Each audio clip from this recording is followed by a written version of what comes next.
мынандай шифон маталарға выточкасын тіккен кезде бор сызылмайды. Сызылса да ұшып кетеді или дұрыс көрінбейді. Сол себепті мен андай көшірме тігіспен выточкалардың орнын тігіп алдым. Қазір енді солай орнын белгілеймін. Қараңыздар. Бос тауып тігеміз. Арасын ашқан кезде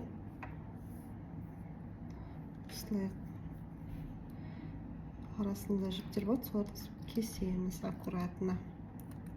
Матаны кесіп жібермеңіздер.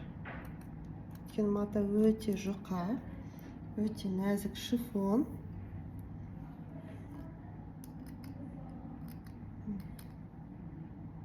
Үстіп әр тігісті сөгеміз. Міне жаңағы көшірме тігіспен түсірген выточкаларым, кеуде выточкасы, бел выточкасы, бүкпесі. Екінші жағында.